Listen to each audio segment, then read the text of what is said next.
Isang magandang araw sa ating mga ka-TH. Ito yung isang site sa Zamboanga, Sibugay na binabalikan ng mga Amerikano. Kasi sabi ng Amerikano, pupunin raw nila yung troso na nakatago dyan sa ilalim ng buhangin. So paano nalaman ng mga Amerikano na may mga troso dyan sa ilalim? Kasi puro buhangin ito. Tapos yung may-ari hindi pumayag kasi baka masira nga yung kalikasan. At nung pagkaalis na ng Amerikano, mga ilang buwan, sinubukan nila hukayin. Ito nga nakita nila na naglabasan yung mga malalaking troso. So ito po yung isang palatandaan, mga hidden trail markers na palatandaan na meron silang linibing dito na kayamanan.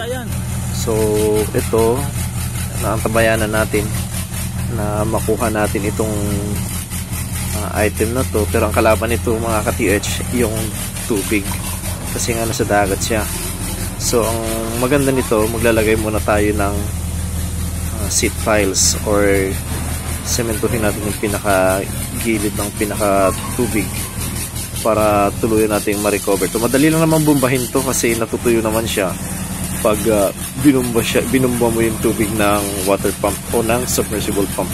Kailangan ng submersible pump dito hindi yung clean submersible pump, kundi yung sludge pump ang gagamitin natin dito para matuyo siya. Yung mga pang 3 horsepower, 4 horsepower. Marami naman nagbibili dito sa merkado. So ang tabayanan natin mga ka-TH kung ano pa ang sistema rito. Bale yung item nito mga TH nandito lang mismo sa daganan ng mga troso at nabakpo na rin ito yung gilid, yung alam nyo yung 6x na truck ng mga Hapon, yung gilid niya na may mga kahoy at yun nga nakuha na rin, natamaan siya ng bakpo. So nandyan lang po sa ilalim talaga yung so malamang malaki-laki po itong itinago nila rito. So ito, tabayanan natin. Sana matapos na itong paglagay ng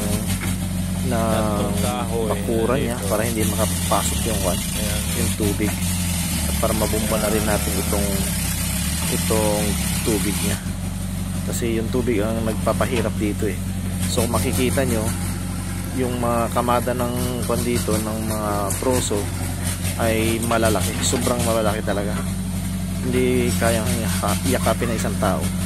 So malalaki talaga.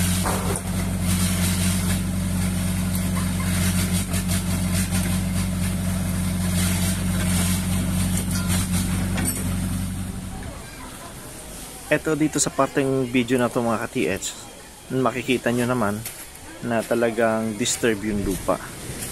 Talagang disturb siya. Talagang disturb yung lupa, na talagang ginalaw yung lupa. Ayan, makikita nyo naman itong parte na to, may uka siya sa ilalim. Malamang talagang nabasyo na ito sa tagal ng panahon at napakaraming mga hidden trail markers na linagay nila. Kaya ito, pagtiyagaan na lang muna natin to kahit gaano katagal itong operation na to at makuha lang, malamang malaki rin ang kapalit nito mga ka-TH.